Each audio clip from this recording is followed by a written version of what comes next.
I stood in the corner of the executive dining hall, wiping down the stainless steel counters for the third time that morning. My hands were rough, calloused from years of scrubbing pots and chopping vegetables in dimly lit kitchens that smelled of industrial soap and yesterday's grease. The fluorescent lights hummed overhead, casting everything in that harsh, unforgiving glow that made even the finest marble look cheap. Around me, men and women in tailored suits moved like they owned the air itself, their laughter echoing off the high ceilings as they discussed mergers and stock prices I couldn't begin to understand. Before we jump back in, tell us where you're tuning in from. And if this story touches you, make sure you're subscribed because tomorrow I've saved something extra special for you. My name is Marcus Chen, and for the past 7 years, I've been the guy who makes sure their lunch trays are full and their coffee cups never run empty. I'm invisible to most of them, just another face in a hairnet, another set of hands that exists to serve. They don't know my name. They don't know I have a daughter waiting for me at home, or that every night I read her stories until she falls asleep, clutching her worn stuffed rabbit. They don't know that I used to be someone different, someone with dreams that didn't involve counting tips at the end of a 12-hour shift. But on that Tuesday morning in late autumn, everything changed. I was refilling the soup station when I heard the commotion near the private dining area reserved for the top executives. Voices rose in panic, chairs scraped against the floor, and someone shouted for help. I dropped my ladle and rushed toward the sound, my heart hammering against my ribs. When I pushed through the crowd of frozen onlookers, I saw him. Richard Pharma, the CEO of Pharma Industries, one of the largest pharmaceutical companies in the country, was slumped in his chair, his face drained of color, his expensive silk tie hanging loose around his neck. His assistant was on the phone, her voice shaking as she called for an ambulance. His colleagues stood around him like statues, unsure what to do, their confidence evaporating in the face of real crisis. I didn't think. I just moved. I knelt beside him, checked his pulse, asked him questions he could barely answer through gasps. His skin was cold and clammy. His eyes rolled back. Someone muttered something about his condition, something I'd heard whispered before in these halls. A rare disorder that no medication seemed to control, that left him weak and depleted at random moments, that had sent him to every specialist from Boston to Berlin. The ambulance arrived within minutes, and they carried him out on a stretcher while everyone watched in stunned silence. The dining hall emptied quickly after that, leaving me alone with the abandoned plates and half-finished meals. I stood there for a long moment, staring at the chair where he'd been sitting, and something stirred in my memory. Something my grandmother used to make when I was a child in her cramped kitchen in Chinatown. A broth she'd simmer for hours with herbs and roots she'd grow in clay pots on the fire escape. She used to say it could bring strength back to the weakest body, that it carried the wisdom of generations. I went back to work, but I couldn't shake the image of Richard Palmer's grey face, the way his hands had trembled. That night, after I picked up my daughter Lily from her after-school program and helped her with her homework at our small kitchen table, after I tucked her into bed and kissed her forehead, I sat alone in the quiet darkness of our apartment and thought about that broth. I thought about my grandmother's wrinkled hands moving with such certainty, the way she'd hum old songs while she cooked, the way she'd made me drink it whenever I was sick, and how I'd always felt better afterward. The next morning I arrived at work an hour early. The kitchen was empty, the industrial ovens still cold, the prep stations bare. I pulled ingredients from my own bag, things I'd bought from the market in Chinatown the night before, after leaving Lily with Mrs. Rodriguez next door. Dried goji berries, astragalus root, red dates, fresh ginger, lotus seeds, and a dozen other ingredients whose names most people in this building wouldn't recognize. I worked quietly, methodically, the way my grandmother had taught me. I cleaned each ingredient with care, measured nothing, because this kind of cooking doesn't live in measurements. It lives in intuition and memory. The broth simmered slowly, filling the kitchen with a scent that was both earthy and sweet, ancient and comforting. My co-workers arrived and asked what I was making. I told them it was just soup, something traditional, nothing special. They shrugged and went about their routines. By the time the executive dining hall opened for lunch, I had strained the broth into a large pot, its color a deep amber that seemed to glow under the kitchen lights. I ladled it into small cups and placed them on the counter with a handwritten sign that said simply, "Traditional Wellness Broth." Most people ignored it. They went for the pasta station, the salad bar, the sandwich counter. But a few curious souls tried it, and I watched their faces change as they tasted it. One woman closed her eyes and smiled. An older man in a grey suit came back for a second cup. I felt a small flicker of something I hadn't felt in years. Pride, maybe, purpose. Richard Palmer didn't come to lunch that day. Or the next. Word spread through the building that he was in the hospital, that his condition had worsened, that the board was discussing contingency plans. I continued making the broth each morning, not because I thought it would matter, but because it felt like the only thing I could do. It felt like honoring my grandmother's memory, like keeping a small piece of my heritage alive in a place that had no room for people like me. Preparing and narrating this story took us a lot of time, so if you are enjoying it, subscribe to our channel. It means a lot to us. Now back to the story. A week passed, then another.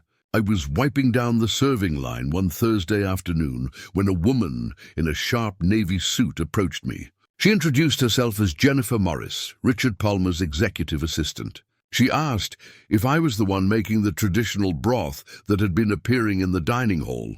I nodded, suddenly nervous, wondering if I'd violated some policy, if I was about to be reprimanded for bringing unauthorized food into the kitchen. Instead, she told me that Mr. Palmer had heard about it from his staff, that he'd asked her to bring him some, that he'd been drinking it every day for the past 3 days, heated in the microwave of his private hospital suite, and that this morning, for the first time in months, his test results had shown improvement, significant improvement. His doctors were baffled. They'd run the tests 3 times to make sure there wasn't an error. I stood there speechless, the cleaning rag still in my hand. She asked if I would be willing to meet with Mr. Palmer to discuss the broth, to possibly share the recipe. I told her I would think about it. She handed me her card and walked away, her heels clicking against the tile floor. I stared at the card for a long time after she left, my mind racing with thoughts I couldn't organize. That night, I told Lily about it while we ate dinner at our small table. She was 8 years old, with dark hair that fell into her eyes, and a gap-toothed smile that could light up the darkest room. She asked me if I was going to be famous. I laughed and told her probably not, that it was just soup, that people got better all the time. But she looked at me with such earnest belief, such pure faith in her father, that I felt something crack open inside my chest. The truth was, I'd been dismissed and underestimated for so long that I'd started to believe it myself. After my wife died in a car accident 6 years ago, I'd fallen apart. I'd lost my job as a sous chef at a promising restaurant, lost our apartment, lost everything except Lily.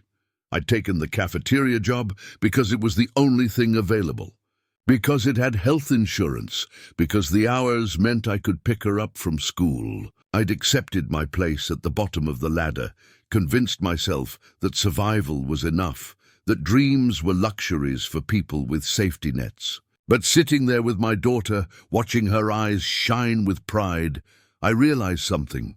My grandmother's recipe wasn't just soup. It was generations of knowledge, of care, of women and men who'd survived hardship by learning to heal with what the earth provided. It was worth something. Maybe it was worth everything. 3 days later, I met Richard Palmer in his office on the 42nd floor of the Palmer Industries Tower. The room was enormous, with floor-to-ceiling windows that overlooked the entire city. He sat behind a desk made of dark wood that probably cost more than my annual salary. But when he stood to shake my hand, I saw something in his eyes that surprised me. Gratitude, real, unguarded gratitude. He told me his story. How he'd been diagnosed with the rare autoimmune disorder 5 years ago. How he'd spent millions searching for treatments, flying to clinics in Switzerland and Japan, trying experimental medications that left him sicker than before. how his own company's research division had dedicated resources to finding a cure but had come up empty, how he'd resigned himself to a life of unpredictable episodes, of weakness, of watching his body betray him without warning. And then he told me about the broth, how after just 1 week of drinking it twice daily, his inflammation markers had dropped, his energy had returned, his episodes had stopped. His doctors were calling it impossible, miraculous, something that defied their understanding of his condition. He'd been tested by 6 different specialists, and they all confirmed the same thing.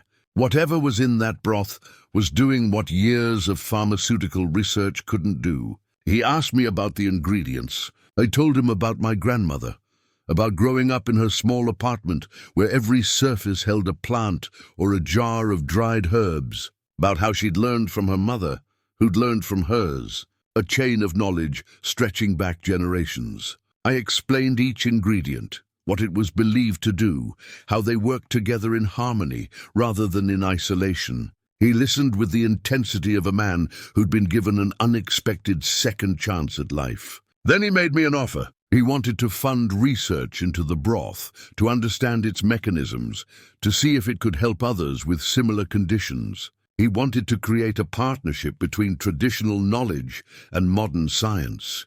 And he wanted me to be part of it, not as a cafeteria worker, but as a consultant, as someone whose expertise was finally being recognized. I walked out of that office in a daze.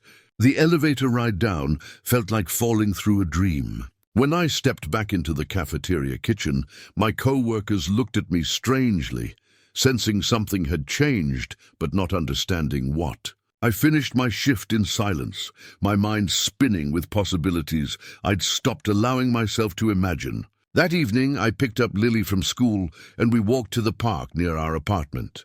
She ran ahead to the swings while I sat on a bench, watching her hair fly behind her as she pumped her legs higher and higher. My phone buzzed with a text from Jennifer Morris, asking me to come to another meeting the following week. This time, there would be representatives from the research division, doctors, scientists who wanted to learn more. I thought about my grandmother, about how she died when I was 19, leaving me with nothing but memories and a few handwritten recipes in a language I could barely read.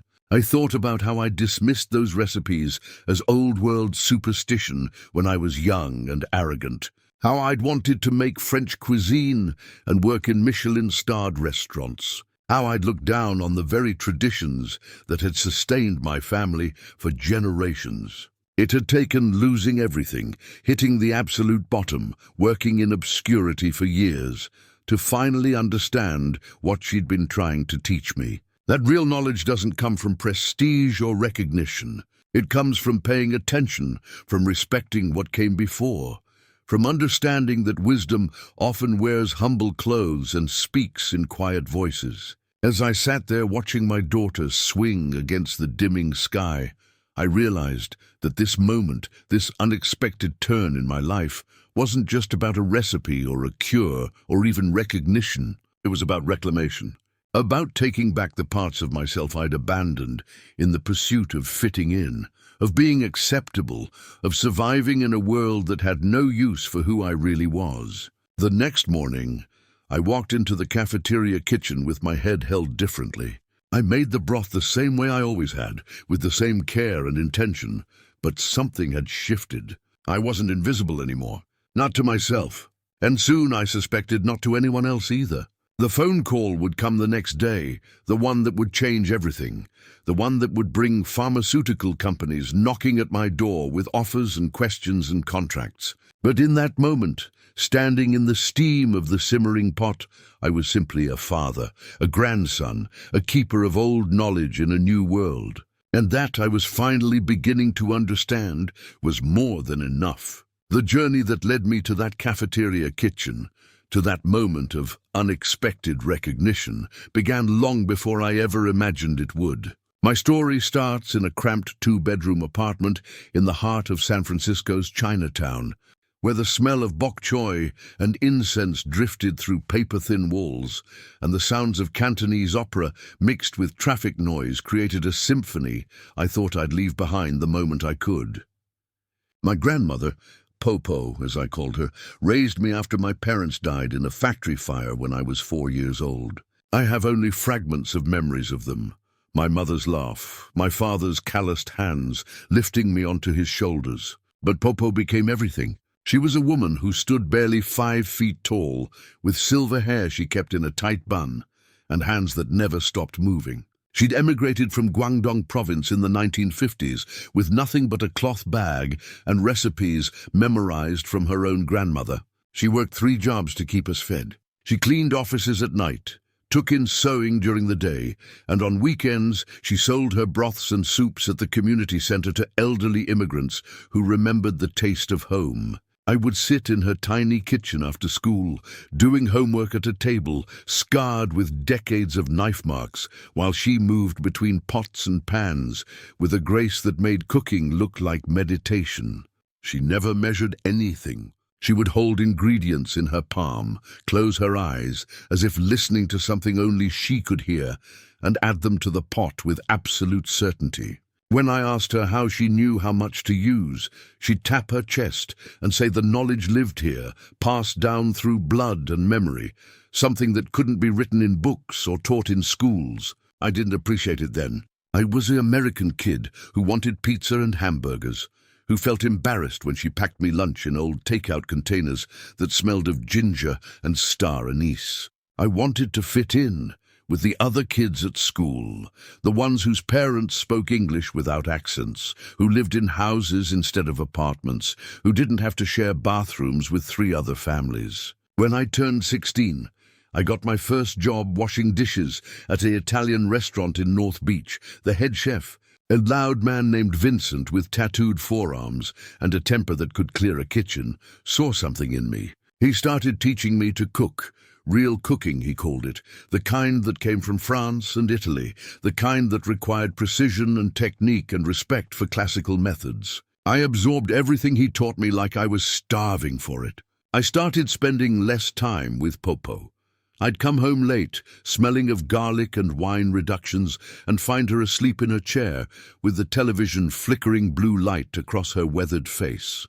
She never complained. She'd wake up, heat me leftovers I barely touched, and ask about my day in her broken English that I was increasingly impatient with. I was 17 and stupid and convinced that her way of cooking, her herbs and her traditions, were relics of a past I was desperate to escape.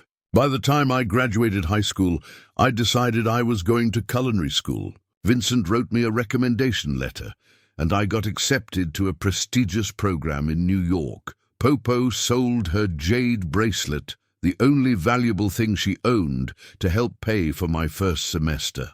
I found out years later, long after she was gone, and the guilt of that knowledge still sits heavy in my chest like a stone I can never dislodge. I left San Francisco without looking back. New York was everything I'd dreamed of, tall and fast and full of people who didn't know where I came from or what I was running from. I worked in restaurant kitchens that were hot and brutal, where chefs screamed and threw pans and pushed us until we either broke or became something harder. I learned to make perfect soufflés and bonefish and create sauces so complex they required 3 days of preparation. I was good at it, better than good. Popo died during my 3rd year in New York. She had a stroke in her sleep, and by the time Mrs. Chen from next door found her, she'd been gone for hours. I flew back for the funeral, stood in the rain at her graveside with distant relatives I barely knew, and felt nothing but a hollow numbness that scared me more than grief would have. Her apartment had to be cleared out. I spent 2 days going through her belongings, throwing away most of it because I had nowhere to put anything and no desire to carry reminders of a life I'd worked so hard to leave behind. I found her recipes in a wooden box under her bed, dozens of them written in Chinese characters I could barely read, some on paper so old it crumbled at my touch. I almost threw them away. Instead, at the last moment, I shoved the box into my suitcase and forgot about it. I went back to New York and threw myself into work with an intensity that bordered on destruction. I got a position as sous chef at a French restaurant in Tribeca that was getting serious attention from critics. The executive chef was a perfectionist who expected nothing less than flawless execution, and I gave it to him. I worked 16-hour days, slept 4 hours a night, and built a reputation as someone reliable, talented, and completely dedicated to the craft. That's when I met Sarah. She was a server at the restaurant, studying architecture during the day and working nights to pay for school. She had red hair that caught the light like copper wire, and a laugh that could cut through the chaos of the dinner rush. She was kind in a way I wasn't used to, the kind of kindness that didn't expect anything in return, that gave simply because giving was natural to her. We fell in love, the way people do when they're young and working too hard and looking for something solid to hold on to. She'd wait for me after shifts that ended at midnight, and we'd walk through empty streets, eating slices of pizza, talking about futures that felt possible because we were building them together. 6 months after we met, I asked her to marry me in a park in Brooklyn at sunrise, with a ring I'd saved 3 months of wages to buy. We got married at City Hall with 2 co-workers as witnesses. Sarah wore a white dress she'd bought at a thrift store, and I wore the only suit I owned. We had $12 left between us after paying for the marriage license, so we celebrated with hot dogs from a street vendor and champagne drunk straight from the bottle on the steps of the courthouse. It was perfect. It was everything. Lily was born a year later, tiny and red-faced, and screaming her way into the world with a fury that made the nurses laugh. I held her for the first time in that hospital room while Sarah slept, exhausted from labor, and felt something crack open inside me that I didn't know had been closed. This small creature, this impossible combination of me and the woman I loved, was depending on me for everything. The weight of that responsibility was crushing and exhilarating in equal measure. I took 2 weeks off work, the longest break I'd had since arriving in New York. Sarah and I stumbled through those early days of parenthood the way all new parents do. Sleepless and terrified and overwhelmed by how much love we felt for something so small and fragile. I'd walk Lily around our tiny apartment at 3 in the morning, bouncing her gently while she cried, singing songs I half remembered from my own childhood. And for the first time in years, I thought about Popo. I thought about how she must have done this with me. Walked me through nights when I wouldn't sleep, sang to me in Cantonese, held me with hands made rough from work, but gentle with love. I felt her absence like a physical ache, wished desperately that I could call her, ask her advice, let her meet her great-granddaughter. But she was gone, and I'd never given her the chance to know I appreciated everything she'd sacrificed. When Lily was 6 months old, I got offered the position of head chef at a new restaurant opening in the West Village. It was everything I'd worked toward, the culmination of years of brutal hours and relentless dedication. The pay was good enough that Sarah could quit her server job and focus on finishing her architecture degree. We found a slightly larger apartment in Queens, one where Lily could have her own room. Life felt like it was finally arranging itself into the shape we'd been working toward. I threw myself into the new restaurant with everything I had. Opening a restaurant is like going to war. There's chaos and pressure and moments where everything threatens to fall apart, and only absolute commitment keeps it together. I was at the restaurant 18 hours a day, building menus, training staff, perfecting every dish until it met my impossible standards. Sarah understood, or at least she said she did. She'd bring Lily by sometimes, and I'd steal 5 minutes to hold my daughter while she babbled at me in her baby language, her tiny hands grabbing at my chef's coat. The restaurant opened to strong reviews. Critics praised the inventiveness of the menu, the technical skill, the way classical techniques were applied to unexpected ingredients. We were busy from day one, reservations booked weeks in advance, a waiting list that kept growing. I should have been happy. I should have felt victorious. Instead, I felt hollowed out, running on adrenaline and ambition and very little else. Sarah started complaining that I was never home. We'd have arguments in whispered voices late at night, trying not to wake Lily about how she was raising our daughter alone, about how I'd become a stranger who showed up occasionally to sleep and change clothes. I'd promised to do better, to find balance, to be more present. And then I'd go back to the restaurant and lose myself in the work because it was the only place I knew how to be successful. On a Tuesday in March, when Lily was 2 years old, Sarah was driving home from her mother's house in Connecticut. It had been raining all day, that cold spring rain that turns roads slick and treacherous. A truck driver fell asleep at the wheel, crossed the median, and hit her car head-on. She died instantly, they told me later, as if that information was supposed to be comforting, as if knowing she didn't suffer was supposed to make the loss bearable. I got the call at the restaurant during dinner service.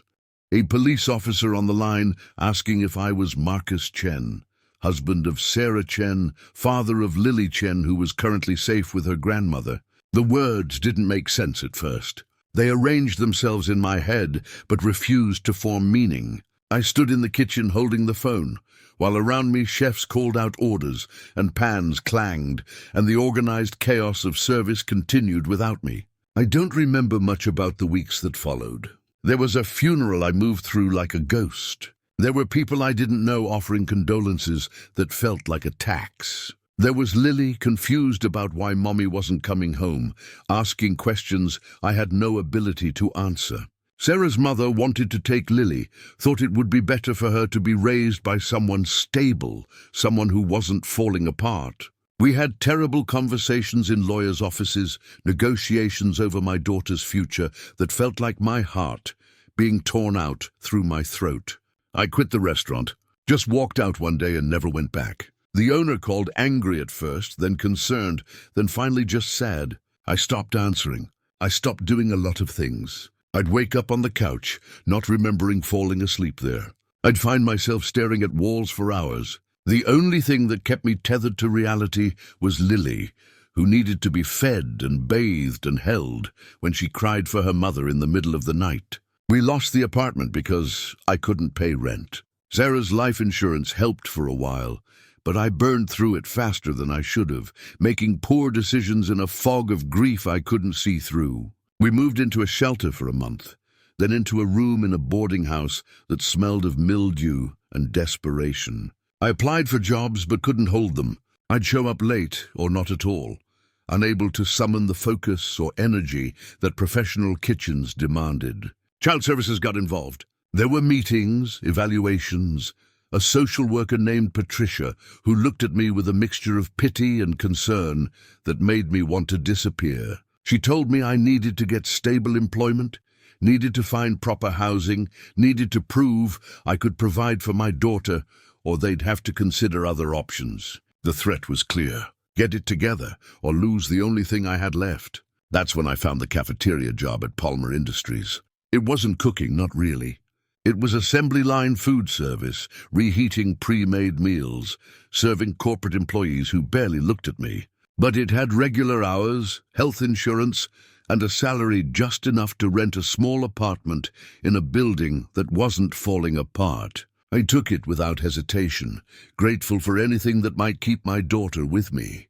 We moved into that apartment with nothing but 2 suitcases and a garbage bag full of Lily's toys. It was tiny, just 1 bedroom that I gave to Lily while I slept on a futon in the living room, but it was ours. I enrolled Lily in the elementary school 3 blocks away. I bought a used car that broke down constantly but got us where we needed to go. I built a life that was small and manageable, that asked nothing of me except that I show up and keep showing up. The years passed in a grey monotony. I worked, I took care of Lily, I existed. The passion I'd once felt for cooking died somewhere in the grief and exhaustion, and I didn't mourn it. I made simple meals for Lily and myself, nothing creative, nothing that required thought or skill. I'd become exactly what I'd feared as an ambitious young chef, someone who'd given up, who'd settled, who'd let the world beat the dreams out of them. My co-workers at the cafeteria were kind enough, but we didn't become friends. They had their own lives, their own struggles. I was the quiet guy who showed up on time, did his job without complaint, and left as soon as his shift ended. I didn't go to the staff parties or the happy hours. I didn't share stories about my past or ask about theirs. I'd learned that keeping distance was safer than letting people in, that attachment led only to loss. Lily grew from a confused toddler into a bright, curious child who asked endless questions I didn't always have answers for. She looked like Sarah, had her red hair and pale skin, and that same capacity for joy that seemed immune to circumstance. She'd come home from school with drawings she'd made, and stories about her friends, and requests that I help her with homework. She was the only light in my grey existence, the only thing that made waking up worthwhile. But I knew I was failing her in ways I couldn't articulate. I wasn't the father she deserved. I went through the motions, made sure she had what she needed, but there was a distance between us that I couldn't bridge. I was too shut down, too afraid of feeling anything, because feeling meant remembering, and remembering meant drowning in a grief I'd never properly processed. One night, about 6 months before everything changed, I couldn't sleep. I was lying on my futon, staring at the ceiling, when I remembered Popo's recipe box. I hadn't thought about it in years. It was shoved in the back of my closet behind winter coats I never wore. I got up, found it, and sat on the floor of my dark living room, going through the brittle papers with trembling hands. I couldn't read most of them. My Chinese had deteriorated to almost nothing, but there were a few in English, notes she'd made in her careful handwriting, translations she'd done, perhaps knowing that I'd lost the language she'd tried so hard to teach me. There was one for the broth, the one she'd made me drink whenever I was sick or sad or struggling. The ingredients were listed, but the instructions were sparse, assuming knowledge I no longer had. I sat there holding that paper, and for the first time since Sarah died, I cried.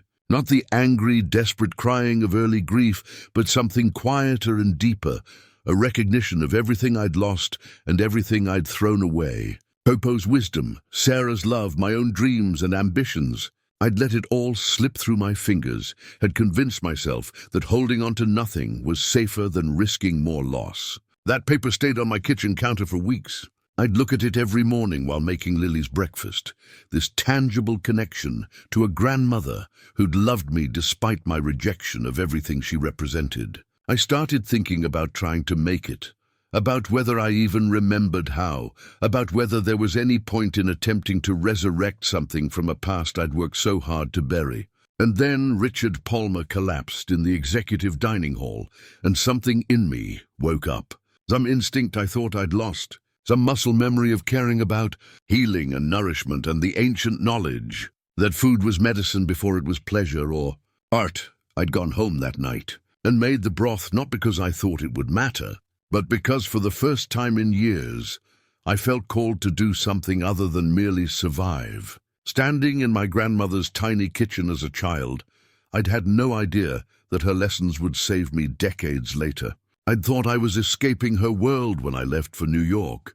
Thought I was choosing sophistication over simplicity, progress over tradition. But tradition, I was beginning to understand, wasn't about living in the past. It was about carrying forward the knowledge that had allowed your ancestors to survive, to thrive, to pass something meaningful to the next generation. As I made that broth morning after morning in the industrial cafeteria kitchen, I wasn't just following a recipe. I was having a conversation across time with a woman who'd sacrificed everything to give me chances she'd never had. I was apologizing for my arrogance, my dismissal, my failure to see her value until it was too late. And I was, without fully realizing it, beginning to forgive myself for all the ways I'd failed. For not being able to save Sarah, for not being the father Lily deserved, for letting grief consume years I could never get back. The morning Jennifer Morris approached me about Mr. Palmer's improvement, I'd been standing at the prep station thinking about how Popo would have reacted to this sterile, efficient kitchen. She would have been horrified by the lack of windows, by the fluorescent lights, by the way everything was measured and portioned and stripped of soul. But she also would have understood that sometimes you work with what you have, that dignity exists not in your circumstances, but in how you meet them. I'd spent 7 years in that cafeteria believing I was invisible, that I'd been reduced to nothing more than a function, a service, a forgettable face in a forgettable role. But Popo had been invisible too to most people. Just another immigrant cleaning lady, another old woman who smelled like herbs and spoke broken English. Yet she'd held knowledge that had sustained families for generations, that had now impossibly reached across decades and oceans to heal someone I'd never imagined my life would intersect with. The irony wasn't lost on me. I'd spent my youth chasing recognition in the culinary world, wanting stars and reviews and validation from critics who decided what mattered in food.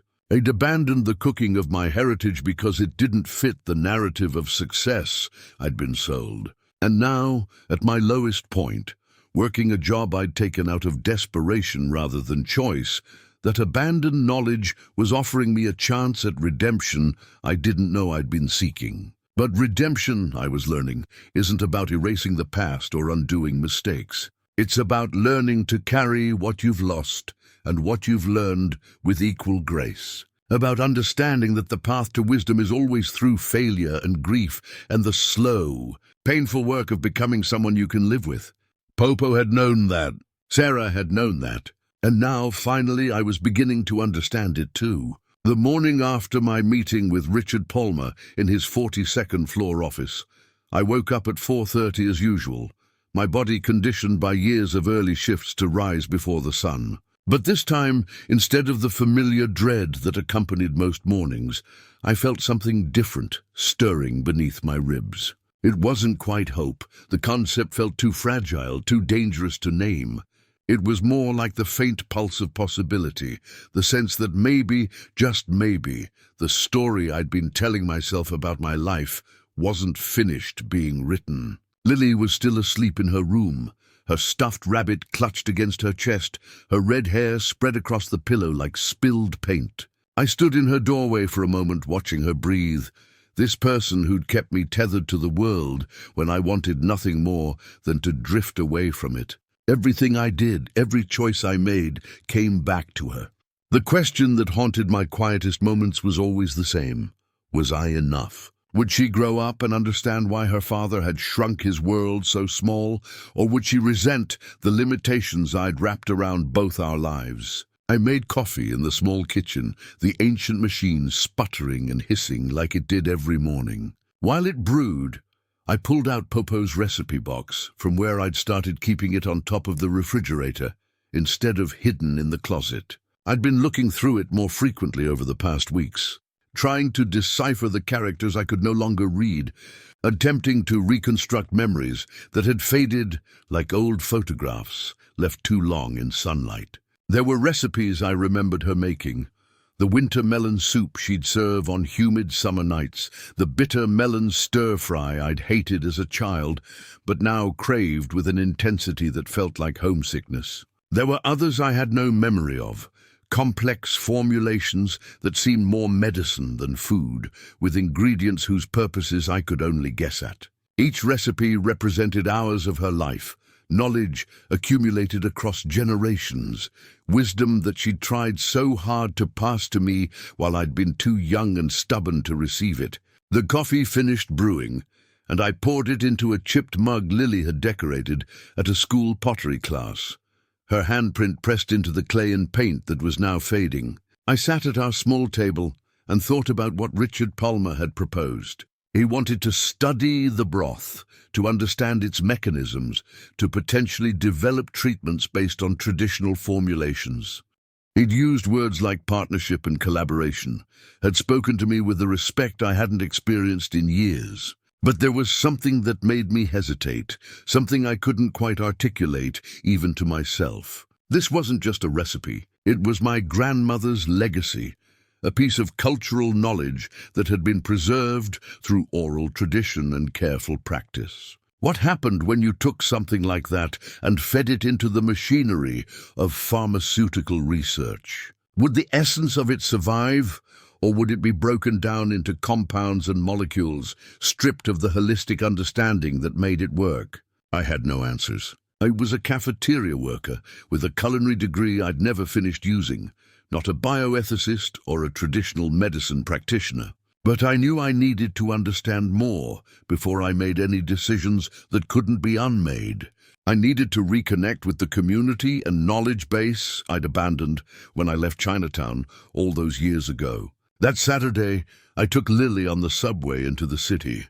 We emerged onto Canal Street into the organized chaos of Chinatown. The sidewalks crowded with vendors selling vegetables I recognized from Popo's kitchen. The air thick with competing smells of roasted duck and incense, and the ocean scent of fresh fish on ice. Lily held my hand tightly, her eyes wide as she took in the unfamiliar landscape. She'd been here before when she was very young, but she had no memory of it. I'd called ahead to Mrs. Chen, Popo's neighbor, who'd found her that terrible morning. She was in her 80s now, still living in the same building where I'd grown up. When she opened her door, she looked at me for a long moment, her face unreadable, and then pulled me into a hug that smelled like ginger and tiger balm. She invited us in, fussed over Lily, and served us tea in cups so delicate I was afraid to hold them. We sat in her crowded living room, every surface covered with photographs and jade figurines and plants that somehow thrived despite the lack of direct sunlight. I told her about the broth, about Richard Palmer's recovery, about the offer he'd made. She listened without interrupting, her weathered hands wrapped around her teacup, her expression thoughtful.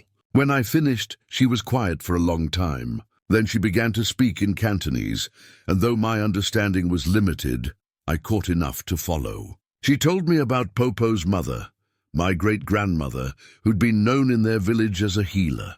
People would come from neighboring towns seeking her help, bringing whatever payment they could afford, sometimes just a handful of rice or a few eggs. She'd learned from her mother, who'd learned from hers, a chain of women stretching back further than anyone could remember. Mrs. Chen switched to English, her words careful and precise. She said that Popo had worried about this knowledge dying with her, that there was no one left to pass it to. I'd rejected it, and there were no other grandchildren, no other family members interested in preserving what she knew. Mrs. Chen herself had learned some things, but she'd never had Popo's gift, the intuitive understanding that turned cooking into healing. She looked at me with eyes that had seen decades of immigrant struggle and survival. She asked me what I thought Popo would want. Would she want her knowledge locked away in my kitchen, used only occasionally for my daughter and myself? Or would she want it to help people, even if that meant sharing it with a world that might not fully understand its origins or value? I had no immediate answer. Lily had wandered over to look at Mrs. Chen's collection of jade figurines, and I watched her gentle fingers trace their smooth surfaces while I wrestled with questions that felt too large for my understanding. Finally, I told Mrs. Chen I didn't know what was right, but I knew I needed to learn more before making decisions that would affect not just me, but the legacy of women who'd preserved this knowledge through war and immigration and poverty. She nodded slowly and told me about a herbalist named Dr. Huang, who ran a traditional medicine shop a few blocks away. He'd known Popo, had sometimes consulted with her about particularly difficult cases. Mrs. Chen thought he might be able to help me understand both the traditional context of the recipes and how to navigate the modern world's interest in them. We found Dr. Huang's shop tucked between a fish market and a restaurant with ducks hanging in the window. The storefront was narrow, easy to miss if you weren't looking for it, but inside it opened into a space that seemed to exist outside of time. The walls were lined floor to ceiling with wooden drawers, hundreds of them, each labeled with Chinese characters I couldn't read. The air was thick with scents I half remembered, dried herbs and roots, mushrooms and flowers. Earth and medicine combined into something both foreign and deeply familiar. Dr. Huang himself was a thin man who might have been 60 or might have been 80, with silver hair pulled back in a neat ponytail and reading glasses perched on his nose. He looked up from the prescription he was filling when we entered, and his eyes, sharp and assessing, moved from me to Lily and back again. I introduced myself as Popo's grandson, and something shifted in his expression. He told his assistant to mind the counter and invited us into a back room that served as both office and consultation space. Lily sat quietly on a chair, coloring in a book I'd brought, while Dr. Huang made tea with the same careful attention Popo had always brought to the act. I showed him the broth recipe, explained what had happened with Richard Palmer, and told him about the pharmaceutical company's interest. He read through Popo's notes slowly, occasionally making small sounds of recognition or approval. When he finished, he set the paper down and looked at me with an expression I couldn't quite read. He began by explaining the philosophy behind traditional Chinese medicine, concepts I vaguely remembered Popo mentioning but had never fully understood. He talked about qi and balance, about how illness was seen not as an isolated problem to be attacked, but as a manifestation of disharmony in the body's systems. The broth wasn't designed to target a specific symptom, but to support the body's inherent capacity to heal itself, to restore balance through nourishment and the gentle strengthening of vital systems. Each ingredient served multiple purposes, he explained, pointing to items on the list and describing their properties in both traditional and modern scientific terms. The goji berries supported liver and kidney function, while providing powerful antioxidants. The astragalus root boosted immune function and had been shown in studies to have anti-inflammatory properties. The red dates nourished blood and calmed the spirit. Together, combined in specific proportions with the other ingredients, they created something greater than the sum of their parts, a synergy that Western medicine was only beginning to understand and appreciate. But Dr. Huang also warned me about the challenges of bringing traditional knowledge into modern pharmaceutical contexts. He'd seen it happen before, companies taking traditional formulations, isolating what they believed to be the active compounds, and creating medications that worked sometimes, but lost the holistic benefits of the original preparations. He'd seen patent disputes, where pharmaceutical companies tried to claim ownership over knowledge that belonged to entire cultures, had watched as traditional practitioners were cut out of the profits and recognition for discoveries that built on their ancestors' work. He wasn't telling me not to work with Richard Palmer, he clarified. He was telling me to be careful, to understand what I was entering into, to ensure that however I chose to share this knowledge, it was done with respect for its origins and with protections in place for the communities it came from. He offered to help me navigate these waters, to consult on the traditional aspects while I worked with the modern medical establishment. I left his shop hours later with my head spinning, carrying bags of herbs he'd insisted I take. Special blends, he said, would help with the stress I was clearly carrying. Lily chatted about the shop on the subway ride home, about all the drawers and the smell and the way Dr. Huang's fingers had moved so precisely when measuring ingredients on his brass scale. She asked if Popo had been like him, and I told her yes, that Popo had carried similar knowledge, that what we'd seen today was part of our family's heritage, even though we'd been disconnected from it for so long. Over the following weeks, I lived a strange double life. During the day, I continued my cafeteria work, serving meals to executives who still didn't know my name, cleaning up after people who looked through me like I was furniture.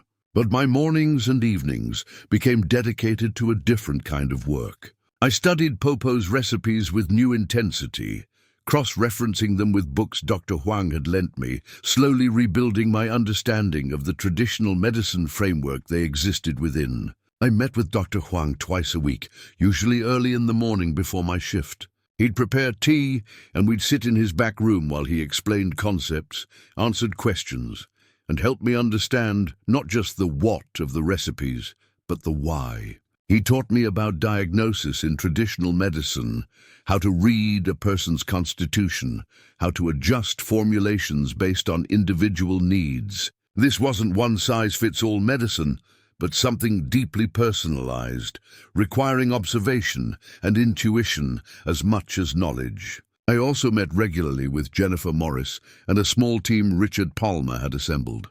They'd brought in a researcher named Dr. Lisa Martinez from the company's pharmaceutical division, a woman who specialized in natural product chemistry and seemed genuinely respectful of traditional medicine practices. She asked careful questions about the ingredients, about preparation methods, about traditional uses beyond Richard's specific condition. These meetings were uncomfortable at first. I was used to being the least important person in any room, and suddenly I was being treated as an expert, my knowledge valued and carefully documented. There were moments when imposter syndrome threatened to choke me, when I wanted to tell them they'd made a mistake, that I was just a cafeteria worker who'd stumbled into something I didn't fully understand.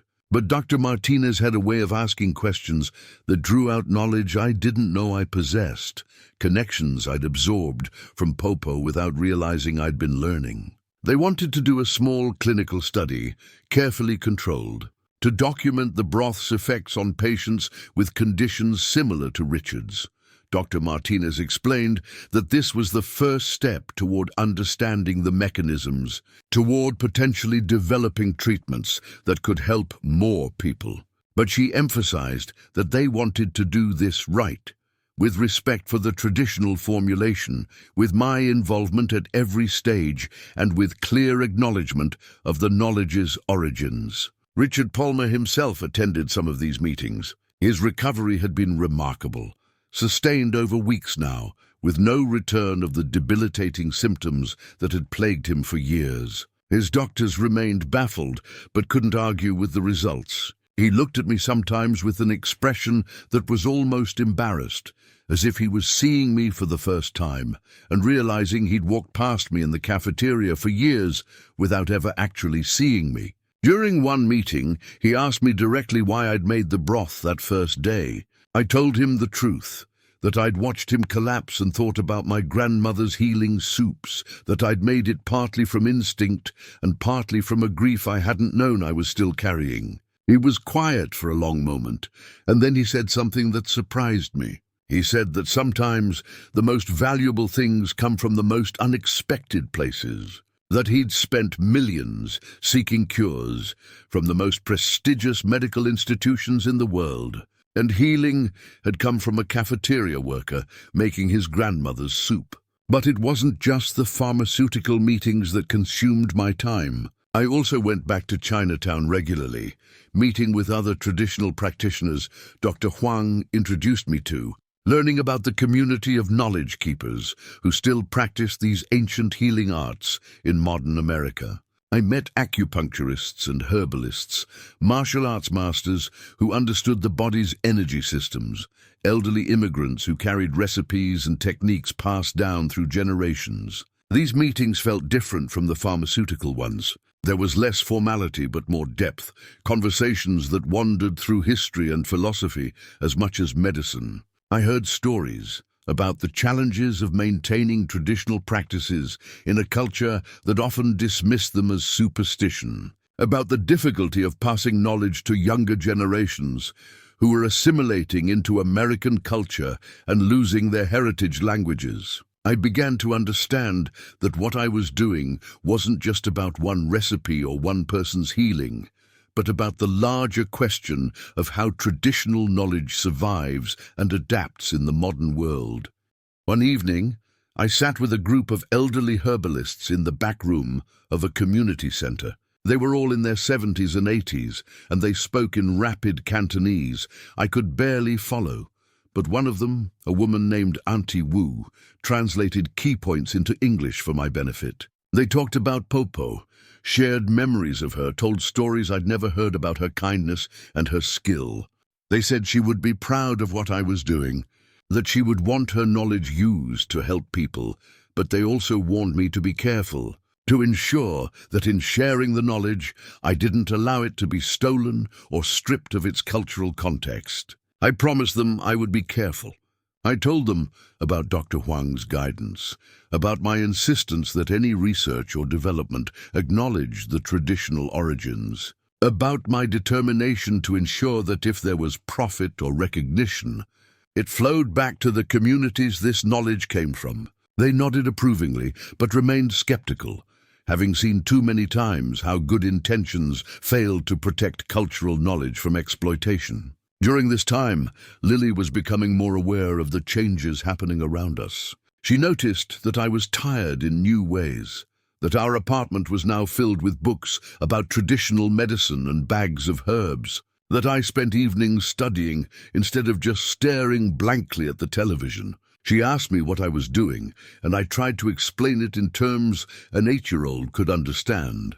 I told her about Popo, about the special knowledge she'd carried, about how sometimes old wisdom could help solve new problems. One night, she asked if we were going to be rich. The question surprised me, and I asked what made her think that. She said some kids at school had told her that when people invent medicine, they get lots of money. I sat down with her and tried to explain that this wasn't exactly inventing something new, it was sharing something old, and that whatever happened, our lives might change, but we'd still be us. She seemed satisfied with this answer, but I could see her young mind working through the implications of a future that might look different from the careful, limited present I'd constructed. The clinical study began in late autumn. 5 patients with autoimmune conditions similar to Richard's, all of whom had exhausted conventional treatment options, agreed to participate. Dr. Martinez designed the protocol carefully, documenting everything from ingredient sourcing to preparation methods to dosing schedules. I was involved at every stage, teaching the research kitchen staff how to prepare the broth the way Popo had taught me, explaining why certain steps mattered, sharing the intuitive knowledge that couldn't be captured in a written protocol. I continued working at the cafeteria during this time. It seemed important to maintain that connection to the regular world, to not get too caught up in the intoxicating possibility of the research. My co-workers noticed something had shifted in me, that I carried myself differently, but I didn't explain. How could I tell them that the invisible man serving their lunch might be part of something that could change lives? It felt too fragile to speak about, too uncertain. But I did start cooking differently in my own kitchen. I pulled out more of Popo's recipes, attempted dishes I hadn't made since I was a teenager, learning at her elbow. Some failed spectacularly, my skills rusty and my memory unreliable. Others came together beautifully, and when they did, I'd taste them and be transported back to that cramped apartment where I'd been loved and fed and taught lessons I'd been too young to appreciate. Lily became my willing guinea pig for these experiments. She'd try everything I made, offering honest assessments that were sometimes brutal but always fair. She liked some dishes and hated others, but she seemed to understand that this cooking was different from the perfunctory meals I'd been making for years. This cooking had intention behind it, had connection to something larger than just filling our stomachs.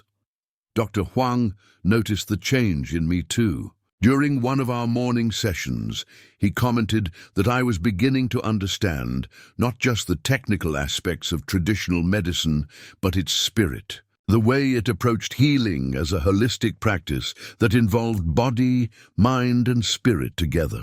He said that Popo's greatest gift to me wasn't the recipes themselves, but the framework of thinking they represented.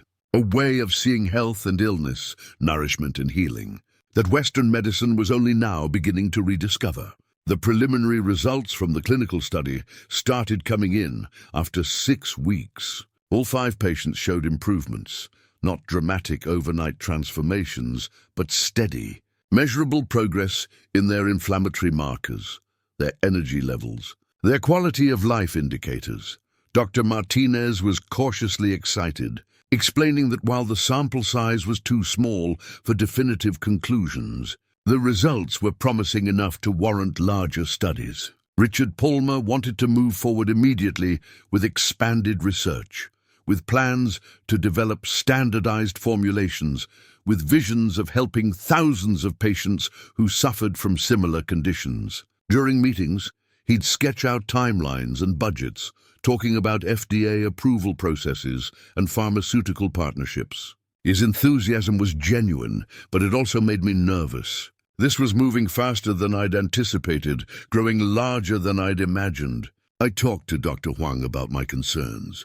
He reminded me that I didn't have to make all these decisions alone, that I should build a team of advisors who understood both the traditional and modern aspects, who could help me navigate the complex terrain ahead. He offered to connect me with lawyers who specialized in traditional knowledge protection, with bioethicists who worked on these exact issues, with other traditional practitioners who'd faced similar situations.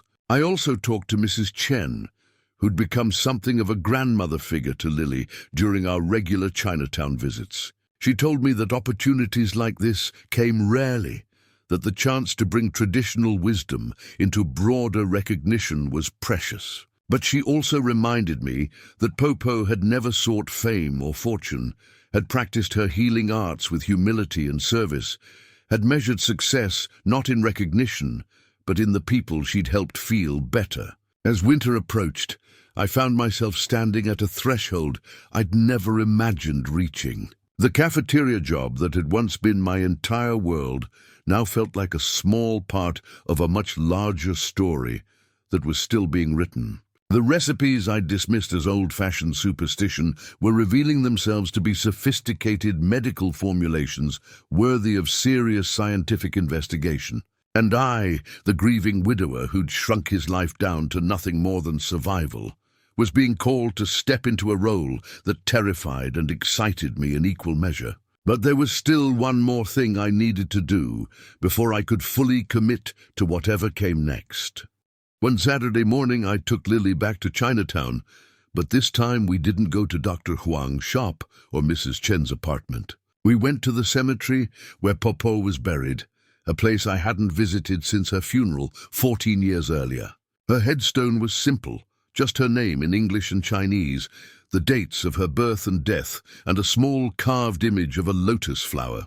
I knelt in front of it while Lily stood quietly beside me, and for the first time since she died, I talked to Popo. I told her about everything that had happened, about the broth and Richard Pharma and the research study, and the impossible fact that her healing wisdom was being recognized by the modern medical establishment she'd never trusted.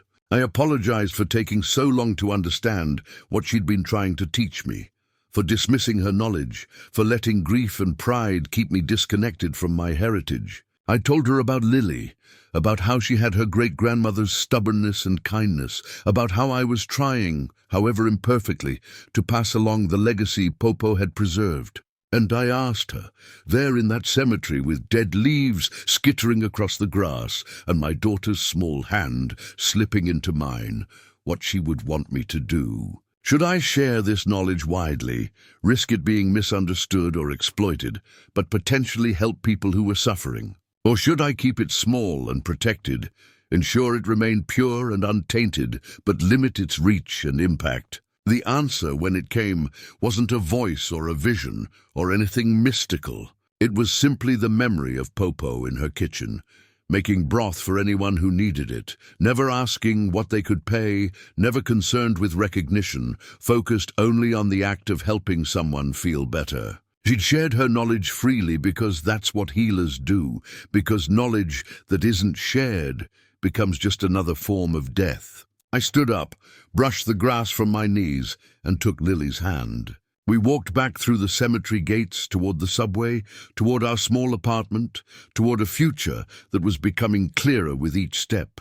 I still had fears about what lay ahead, still worried about making the wrong choices or failing to protect something precious. But I also had something I hadn't felt in years, a sense of purpose that went beyond mere survival. A connection to a tradition that made my individual struggles part of something larger and more enduring. The secret work I'd been doing in the shadows, the studying and learning and reconnecting with my heritage, had transformed me in ways I was only beginning to understand. I wasn't just a cafeteria worker anymore.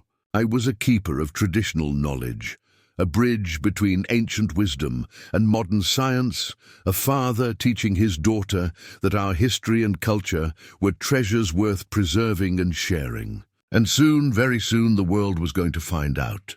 The phone call came on a Wednesday morning in early December, just as I was getting ready to leave for my shift at the cafeteria. I was making Lily's lunch, spreading peanut butter on bread, with the practiced efficiency of someone who'd done this thousands of times, when my phone buzzed on the counter. The number was unfamiliar, but something made me answer instead of letting it go to voicemail. The voice on the other end introduced herself as Rachel Sutton, a reporter from the Metropolitan Health Journal. She said she'd been investigating Richard Pharma's remarkable recovery and had learned about my involvement. She wanted to do a story, to talk about the traditional recipe that had succeeded where modern medicine had failed. My hand tightened around the phone, and I felt my stomach drop. This was what I'd been afraid of, the moment when the quiet work I'd been doing would be dragged into public scrutiny. I told her I needed time to think about it, that I couldn't make decisions like this without consulting others. She was persistent but professional, said she understood my hesitation, but emphasized that this was an important story, that people needed to know that healing could come from unexpected places. She gave me her number and asked me to call her back within 24 hours, before she had to run the story with or without my cooperation. After I hung up, I stood in my kitchen feeling like the walls were closing in. Lily came out of her room with her backpack, ready for school, and asked who'd called. I told her it was about work, nothing for her to worry about, but she gave me that look kids give when they know adults are lying to protect them. I walked her to the bus stop like always, kissed her forehead like always, watched her climb onto the yellow bus like always, but nothing felt normal anymore. Instead of going directly to the cafeteria, I called Dr. Huang. He answered on the second ring, and I explained the situation in a rush of words that probably didn't make much sense. He was quiet for a moment, then told me to come to his shop, that we needed to talk about this in person. I called the cafeteria and told them I'd be late, something I'd never done in 7 years of working there, and took the subway into Chinatown. Dr. Huang's shop was just opening when I arrived. He led me to the back room and made tea with his usual deliberate calm, but I could see concern in the set of his shoulders. He asked me what I wanted to do, and I realized I had no idea. Part of me wanted to refuse the interview, to keep everything small and contained and safe. But another part, the part that had been growing stronger over the past months, understood that this moment had been inevitable from the start. He reminded me that traditional knowledge had always been shared, passed from practitioner to patient, from generation to generation, never hoarded or kept secret. The question wasn't whether to share, but how to share, in a way that honored the knowledge's origins and protected it from exploitation. He suggested I consult with the lawyers he'd mentioned before, people who specialized in protecting indigenous and traditional knowledge, in an age where pharmaceutical companies were constantly looking for the next natural product to patent and profit from. I spent that day making phone calls, talking to lawyers and bioethicists, consulting with Dr. Martinez about the pharmaceutical company's perspective, and even calling Mrs. Chen to get her thoughts. Each conversation added another layer of complexity to what had seemed like a simple question. By the time I picked up Lily from school, my head was throbbing, and I felt like I'd aged a decade in 8 hours. That evening, after Lily was in bed, I sat at my kitchen table with Popo's recipe box open in front of me and thought about what she would do. Not what I imagined she'd do, or what I wanted her to have done, but what I actually knew about how she'd lived her life. She'd never hidden her knowledge. Anyone who asked for help received it. She'd taught other women in Chinatown who wanted to learn. She'd written down recipes precisely so they wouldn't be lost. She'd believed that healing knowledge was a gift meant to be shared, not a treasure to be locked away. I called Rachel Sutton the next morning and agreed to the interview. But I set conditions. I wanted Dr. Huang included in the conversation, wanted the traditional medicine context explained properly, wanted assurances that this wouldn't become a sensationalized story that stripped the cultural significance from what was being described. She agreed to all of it, and we scheduled the interview for the following Monday at Dr. Huang's shop. The weekend before the interview, I couldn't sleep. I'd lie awake running through scenarios, imagining how the story might be received, worrying about unintended consequences I couldn't foresee. Saturday night, around 2 a.m, I got up and made a pot of Popo's broth. Not because anyone was sick, but because the act of making it had become a form of meditation for me, a way of connecting with something larger than my anxiety and fear. I stood in my small kitchen, the windows dark, the apartment silent except for the gentle bubbling of the pot. I added ingredients one by one, The dried berries and roots, the dates and herbs, each one a link in a chain, stretching back through generations of women and men who'd understood that food was medicine, and medicine was love made tangible. The scent filled the apartment, and I felt some of the tension leave my shoulders. Monday arrived too quickly. I'd taken the day off from the cafeteria, another first that made my supervisor raise his eyebrows. I met Rachel Sutton and her photographer at Dr. Huang's shop. She was younger than I'd expected, probably in her early 30s. With sharp eyes and a recording device she set on the counter after asking permission. The photographer was an older man who moved quietly around the shop, taking pictures of the herb drawers and the brass scale and the calligraphy scrolls on the walls. Dr. Huang made tea, and we sat in his consultation room while Rachel asked questions.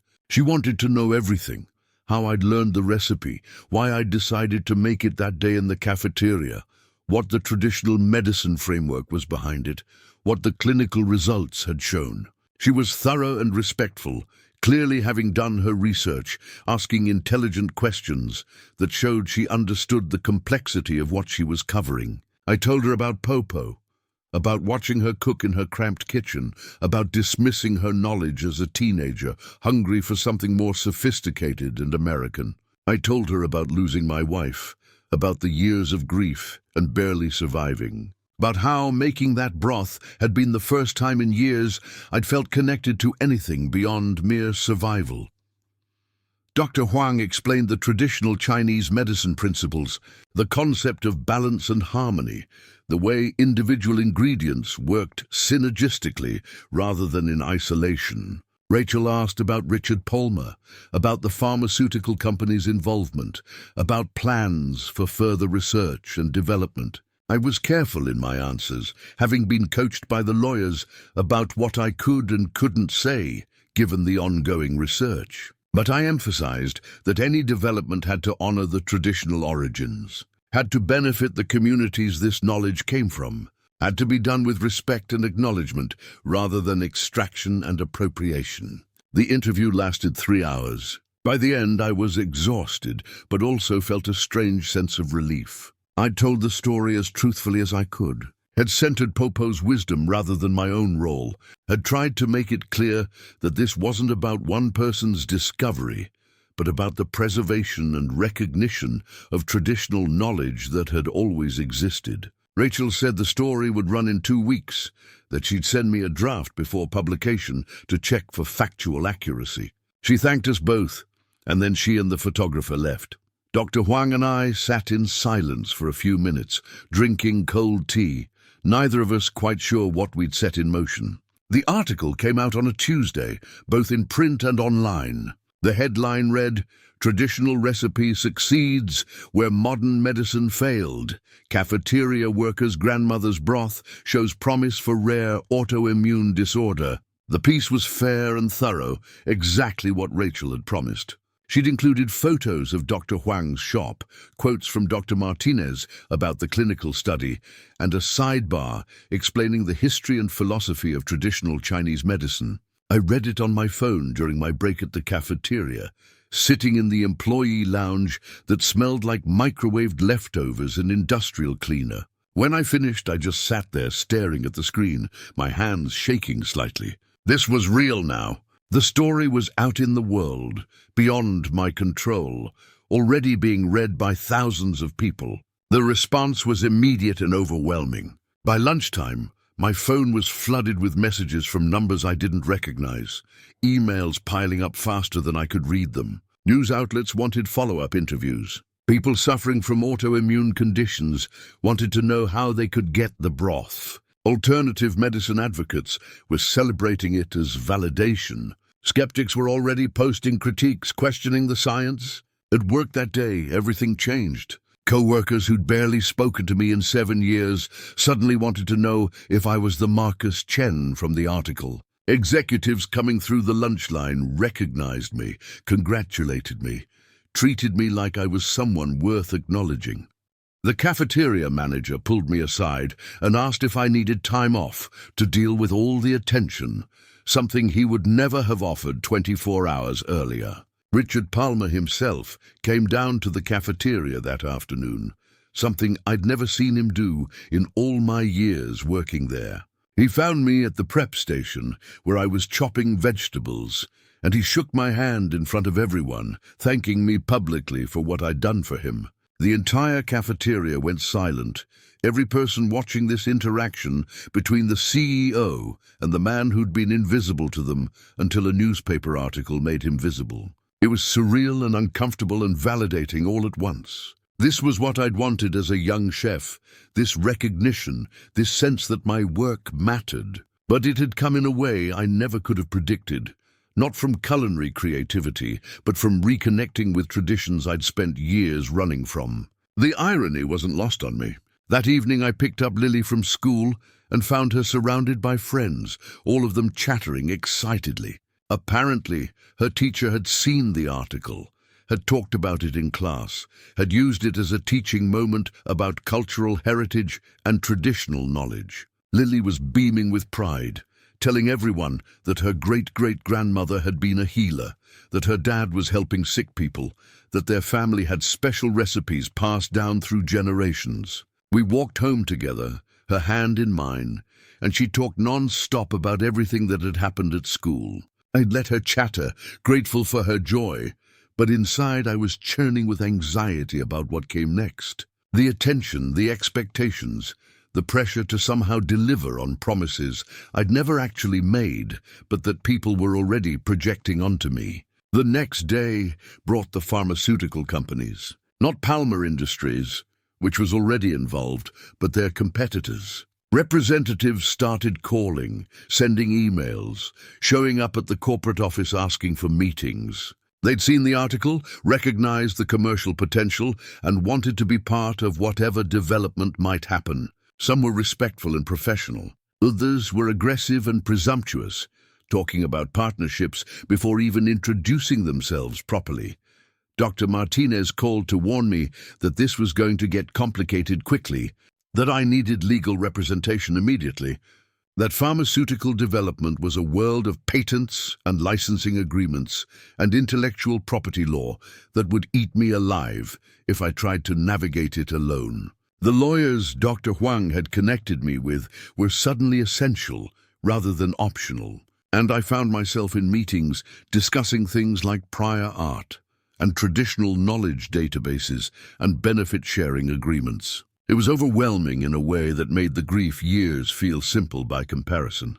At least then I'd known what I was dealing with, even if I hadn't known how to handle it. This was uncharted territory, a maze of legal and ethical and scientific complexity that required expertise I didn't have and decisions that felt too consequential for someone like me to make. Through all of this, I kept working at the cafeteria. It would have been easy to quit, to focus entirely on the pharmaceutical opportunities, but something made me hold on to that tether to normalcy. Every morning I'd put on my hairnet and apron, serve food to people who now knew my name, clean up after lunch rush, and then leave to attend meetings where millions of dollars were being discussed. The contrast was jarring but also grounding. In the cafeteria, I was still just Marcus, the quiet guy who made sure the soup was hot and the salad bar was stocked. Yes, people treated me differently now, with a respect that bordered on awkwardness, but the fundamental work remained the same. It reminded me that regardless of what happened with the pharmaceutical development, I was still a father who needed to pay rent and keep food on the table and make sure Lily had clean clothes for school. Dr. Huang became my anchor through this period. We met almost daily, often early in the morning before either of us started our regular work. He'd listen to my anxieties, offer perspective when I was getting lost in details, remind me of the core principles I'd committed to protecting. He'd lived through enough decades to have seen similar moments before, traditional knowledge being suddenly valuable to mainstream culture, and he knew both the opportunities and the pitfalls. One morning, about a week after the article published, I arrived at his shop to find him with several other elder herbalists and traditional medicine practitioners. They'd asked to meet with me, wanted to understand what was happening, wanted to ensure that whatever I did wouldn't set bad precedents for how traditional knowledge was treated. I sat with them for 3 hours, answering questions, listening to concerns, receiving advice that was sometimes contradictory, but always rooted in deep experience. One woman, an acupuncturist named Dr. Lin, who'd practiced for 50 years, told me something that stuck with me. She said that every generation faced a version of this question: how to preserve traditional knowledge while allowing it to evolve and reach new populations. The answer was never simple, never perfect, always required compromise and courage and a willingness to accept criticism from people who thought you were doing it wrong. She told me that some people would say I was selling out, betraying the tradition by allowing scientific study and pharmaceutical development. Others would say I wasn't going far enough, that I should be pushing for faster development and wider distribution. Both groups would be partly right and partly wrong, and I'd have to learn to live with the ambiguity, to make the best decisions I could with imperfect information and trust that my intentions mattered even when outcomes were uncertain. Meanwhile, the clinical study was expanding. Based on the preliminary results, Dr. Martinez had approval to enroll 30 additional patients. The research kitchen at Pharma Industries had been training staff to prepare the broth according to my specifications.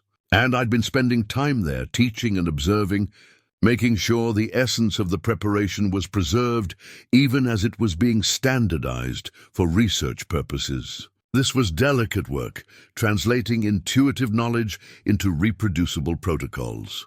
How do you teach someone to know when ginger is fresh enough, when the broth has simmered long enough, when the balance of ingredients is right?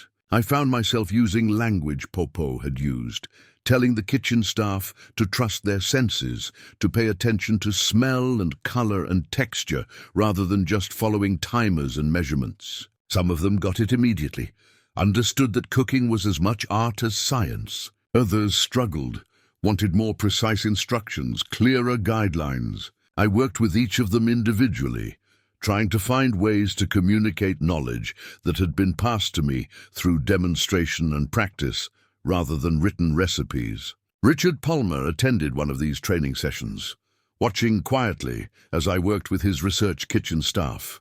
Afterward, he pulled me aside and told me something that surprised me. He said he'd spent his entire career believing that the most sophisticated medicine came from laboratories and clinical trials, that traditional approaches were at best placebo and at worst dangerous superstition. His own recovery had forced him to reconsider everything he thought he knew about healing. He asked me what I needed to make this work succeed. Not just the immediate research, but the long-term vision of bringing traditional knowledge and modern medicine into genuine partnership. I told him I didn't know yet, that I was still figuring it out, but that whatever happened had to include traditional practitioners like Dr. Huang as equal partners, not just sources to be extracted from and discarded once the valuable knowledge was obtained. He nodded slowly and said he understood, that he'd been guilty of that kind of extraction thinking his entire career, but that he wanted to do better this time. Whether he meant it or whether it was just the gratitude of someone whose life had been changed talking, I couldn't tell. But I chose to take him at his word, to believe that people could change their thinking when given reason to. The article had also reached Chinatown, and reactions there were mixed. Some people were proud, excited that traditional Chinese medicine was getting mainstream recognition. Others were suspicious, worried about exploitation, concerned that this was just another example of white institutions taking from immigrant communities without giving proper credit or compensation. I understood both reactions, felt both of them myself on different days. Mrs. Chen invited me and Lily over for dinner one Saturday, and I found her apartment full of people, neighbors and community members who wanted to meet me, to hear the story directly, to ask questions about what I was planning. It felt like a gentle interrogation, everyone being polite, but clearly wanting to know if I could be trusted with this responsibility I'd somehow been given. I told them everything I knew, every plan and uncertainty, every fear and hope. I told them about the legal protections we were putting in place. about the benefit-sharing agreements being negotiated, about my insistence that traditional practitioners be included at every stage. I told them I knew I might mess this up, that I was learning as I went, that I welcomed their guidance and criticism. One elderly man, Mr. Wong, who ran a dumpling shop and had known Popo decades ago, stood up and said something in Cantonese that Mrs. Chen translated. He said that Popo had always trusted me, even when I didn't deserve it, even when I'd rejected everything she tried to teach me. She'd seen something in me that I hadn't seen in myself. If she'd trusted me with her recipes, then maybe they should trust me too. At least for now, at least until I proved unworthy of that trust. It was a conditional blessing at best, but it was something.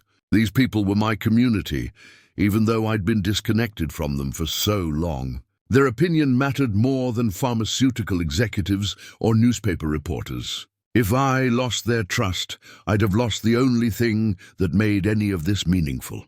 The weeks that followed were a blur of activity. More interviews, more meetings, more negotiations. A major pharmaceutical company offered a partnership deal worth millions. A documentary filmmaker wanted to follow my story.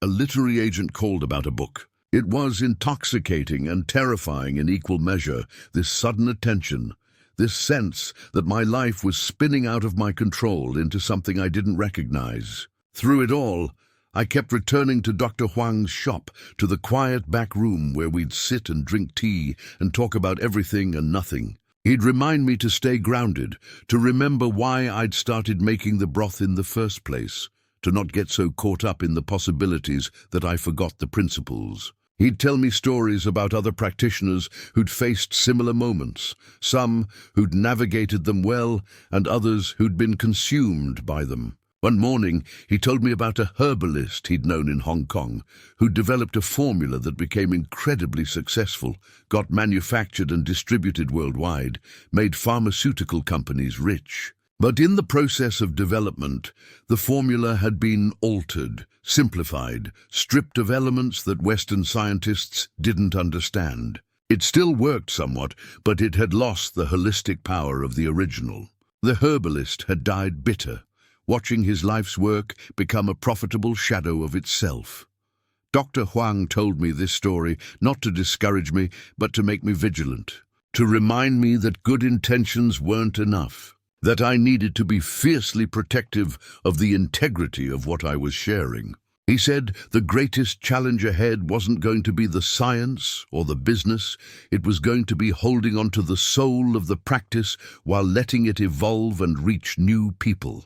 I carried these words with me as I moved through my suddenly complicated life, as I tried to be a good father to Lily while managing opportunities and obligations I'd never imagined having, as I attempted to honor Popo's memory while making decisions she never could have anticipated I'd need to make. And then, on a Friday afternoon in late December, my phone rang with the call that would change everything again. It was Dr. Martinez, and her voice was shaking with excitement. The expanded clinical study had just completed its 6-week interim analysis, and the results were beyond anything they'd hoped for. Every single patient showed significant improvement, with several achieving complete remission of symptoms that had plagued them for years. She said the data was so strong that they were presenting it to the FDA immediately, that this could fast-track approval for a new treatment, that we were looking at something that could help thousands of people. But she also said that with results this dramatic, the attention was going to intensify exponentially, that pharmaceutical companies would be in a feeding frenzy, that my quiet life was about to become impossible. I hung up the phone and sat in my parked car outside Lily's school, waiting for dismissal time, trying to process what I'd just heard. This was what we'd hoped for, what all the work and research had been building toward. But it was also terrifying in its implications, this sudden proof that Popo's wisdom could stand up to rigorous scientific scrutiny, that traditional knowledge could revolutionize modern medicine. The school bell rang, and I watched children pour out of the building, Lily among them, her red hair catching the winter sunlight. She saw my car and ran toward it, her backpack bouncing, her face lit with the simple joy of a child whose biggest concern was what we'd have for dinner. I got out and caught her in a hug, held her tight for a moment longer than usual, trying to ground myself in this one essential truth. Whatever happened next, whatever chaos was about to descend, I was still her father, and that role mattered more than any other. She pulled back and looked at me with those eyes so like her mother's and asked if I was okay. I told her I was, that some good news had come through about the medicine research, that things might get busier for a while, but we'd figure it out together. She nodded seriously, then asked if we could get pizza for dinner. I said yes, grateful for the reminder that life was still made up of ordinary moments even as extraordinary things were happening around them. That evening after Lily was asleep, I sat at my kitchen table with Popo's recipe box open in front of me. I ran my fingers over her handwriting, these instructions she'd preserved so carefully, this knowledge she'd trusted me with, even though I'd done nothing to deserve that trust. Tomorrow, I knew, the phone calls would start again. The pressure would intensify. The world would want answers and decisions and pieces of something I was still learning to understand.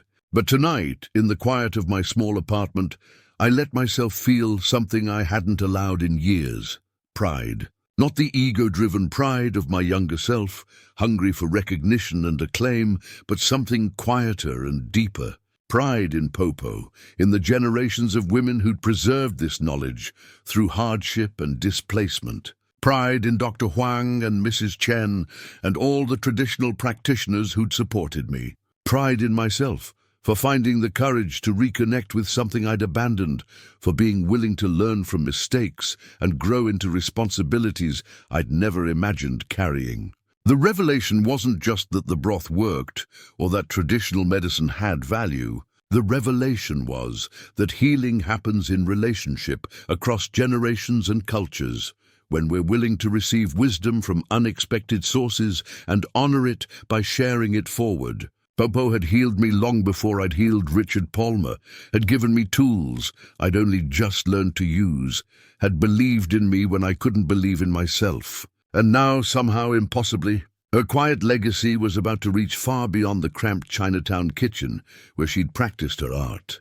The world was finally ready to see what she'd known all along. That the most powerful medicine often comes not from laboratories, but from grandmothers' kitchens. Not from prestigious institutions, but from communities that have learned through necessity and love how to heal themselves. 6 months after the clinical study results went public, I stood in a conference room I never imagined I'd be invited into, surrounded by people whose credentials intimidated me even after all this time. The FDA advisory panel sat across the long mahogany table, their faces neutral, as they reviewed the data that Dr. Martinez was presenting. This was the culmination of everything, the moment when Popo's broth would either be recognized as legitimate medicine or dismissed as an interesting anomaly unworthy of approval. I'd resigned from the cafeteria 3 months earlier, not because I wanted to, but because the demands on my time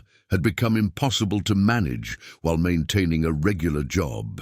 Richard Palmer had offered me a position as a consultant to Palmer Industries, with a salary that made me uncomfortable in its generosity. I'd accepted only after negotiating that a significant portion of the compensation would go into a fund supporting traditional medicine practitioners and education in immigrant communities. Lily had adjusted to our new reality with the resilience children somehow possess. We'd moved to a better apartment, one where she had her own room, with actual space and windows that didn't stick. She had new clothes that fit properly, school supplies that weren't donated cast-offs, and the kind of stability I'd been unable to provide for most of her young life. But she'd also lost some of her innocence about how the world worked, had learned that her father's sudden visibility came with scrutiny and criticism that sometimes hurt. The FDA panel asked questions for hours, drilling into every aspect of the research methodology, the ingredient sourcing, the standardization protocols, the safety data. Dr. Martinez handled most of the technical responses, but they directed several questions at me, wanting to understand the traditional preparation methods, the historical use, the cultural context that gave this formula its foundation. I answered as honestly as I could, acknowledging what I knew and what I was still learning, refusing to oversimplify or exaggerate in an attempt to sound more authoritative. Dr. Huang had prepared me for this, had told me that humility and honesty would serve me better than false confidence. When one panelist asked how I could guarantee consistency when so much of the preparation relied on intuition and sensory assessment, I admitted I couldn't, not completely. But that traditional medicine had never been about industrial standardization, and maybe that was something Western medicine needed to accept rather than eliminate. The room went quiet after I said that. I worried I just destroyed our chances with my inability to play the game properly. But then, one of the panelists, an older woman with grey hair and kind eyes, smiled slightly and said that perhaps I was right, that medicine had lost something in its pursuit of perfect replicability, that healing was inherently personal and contextual, in ways that couldn't always be reduced to standardized doses. 3 weeks later, we received conditional approval. The broth, now officially designated as a botanical drug preparation, could be prescribed for patients with specific autoimmune conditions who had failed conventional treatments. There were requirements for ongoing monitoring, for continued research, for strict quality control in manufacturing. But it was approved, legitimized, recognized as medicine by the institution that guarded that designation most carefully in the country. The news spread quickly. Media outlets that had covered the initial story returned for updates. The documentary filmmaker, who'd been following my journey for months, finally had his ending. More pharmaceutical companies approached with acquisition offers, wanting to buy the rights, to control the manufacturing, to profit from what had started in my grandmother's kitchen and been revived in mine. I said no to all of them. Instead, working with the lawyers and Dr. Huang and a coalition of traditional medicine organizations, we'd structured something different. A benefit corporation that would manufacture and distribute the preparation, with profits split between funding further traditional medicine research and supporting the communities this knowledge came from. It wasn't perfect, and it certainly wasn't the most profitable path, but it felt right in a way the acquisition offers never had. Richard Palmer remained healthy, his recovery complete and sustained. He'd become an advocate for integrative medicine, using his platform to push for more research into traditional healing practices, for respect and partnership rather than extraction and appropriation. We'd developed an unlikely friendship, this wealthy CEO and the former cafeteria worker, bound together by the unexpected way our lives had intersected. He told me once, over coffee in his office that no longer intimidated me, that I'd given him more than just physical healing. I'd shown him that value existed in places he'd trained himself not to see, that wisdom wore many faces, that the people he'd walked past without acknowledgement might be carrying knowledge that could change the world. He said it had made him reconsider everything about how he ran his company, how he treated people, how he measured success.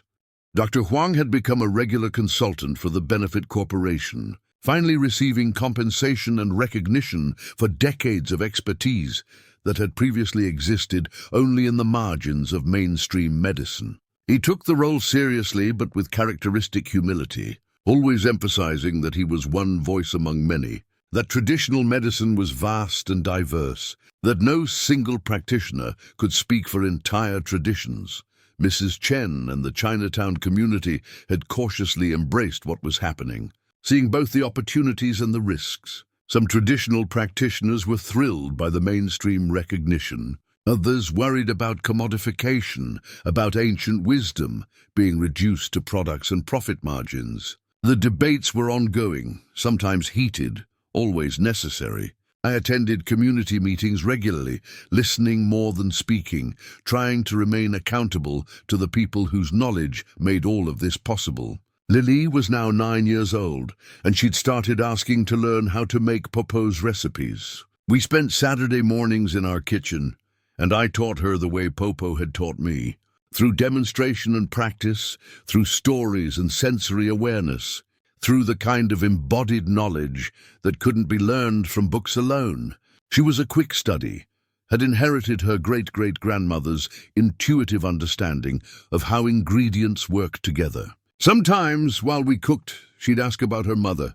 The grief of Sarah's loss had softened over the years into something I could live with, a permanent ache rather than an acute wound. I told Lily stories about her mother, kept Sarah's memory alive through words and photographs, made sure she knew she came from love, even though that love had been cut short by tragedy. One evening, after a particularly long day of meetings and negotiations, I sat in my daughter's room while she did homework. I watched her bent over her math problems, her tongue poking out in concentration the way Sarah's used to, and I felt overwhelmed by gratitude. This child had saved me in ways she'd never fully understand, had given me a reason to keep going when I wanted to give up, had anchored me to life when grief threatened to sweep me away completely. The book came out in the spring, a memoir I'd written with the help of a skilled collaborator who'd managed to make my story coherent and compelling. It detailed the journey from Popo's kitchen to FDA approval, exploring themes of cultural heritage, immigrant knowledge, the intersection of traditional and modern medicine, and the unexpected paths that grief can force us down. The advance had been substantial, more money than I'd earned in years of cafeteria work, and I'd put most of it into Lily's education fund and the Community Support Foundation. The book tour was surreal, standing in bookstores and libraries, telling my story to rooms full of strangers who'd paid money to hear it. Some audiences were supportive and curious. Others were skeptical, questioning whether traditional medicine could really work or whether I was just lucky. Whether I was qualified to speak about any of this or just riding a wave of circumstances I didn't fully understand.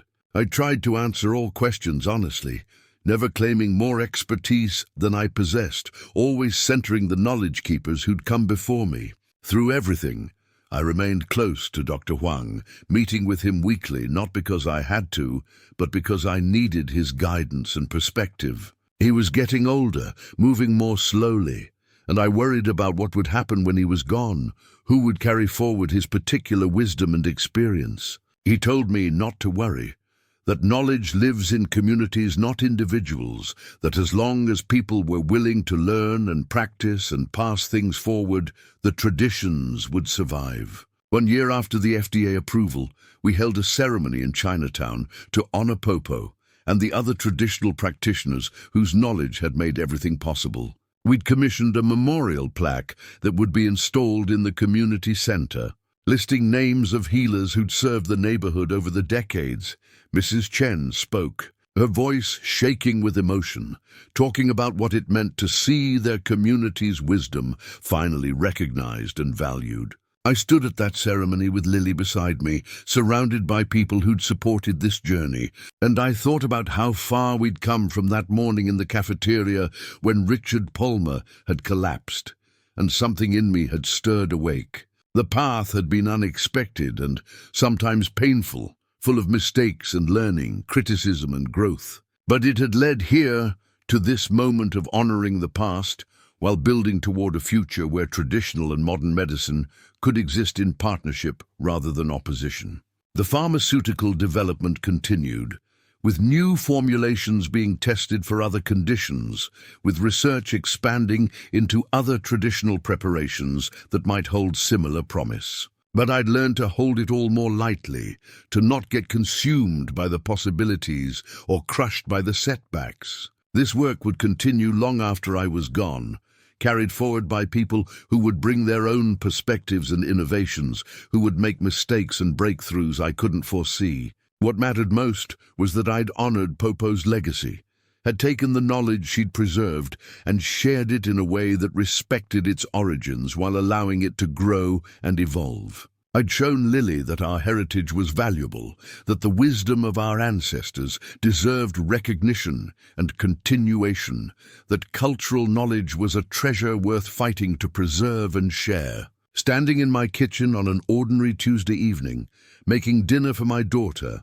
while she chatted about her day at school, I understood that this was the real victory. Not the FDA approval or the book or the recognition, but this simple domestic scene, this connection across generations, this passing forward of love and knowledge, and the stubborn hope that we can heal ourselves and each other if we're willing to learn from unexpected teachers. Popo had taught me that, though it took me decades to understand the lesson. And now I was teaching it to Lily, hoping she'd carry it forward with more grace and wisdom than I'd managed, trusting that the chain would continue, that healing knowledge would be preserved and shared, that grandmother's kitchens would always hold secrets that laboratories were only beginning to discover. The journey from invisible cafeteria worker to recognized bridge between medical traditions had transformed me completely. But the most important transformation had been internal, learning to value what I'd dismissed, to honor what I'd abandoned, to understand that the most powerful medicine often comes wrapped in the most humble packages, prepared by hands that the world overlooks until the moment when their wisdom becomes undeniable. Up next, you've got 2 more standout stories right on your screen. If this one hit the mark, you won't want to pass these up. Just click and check them out.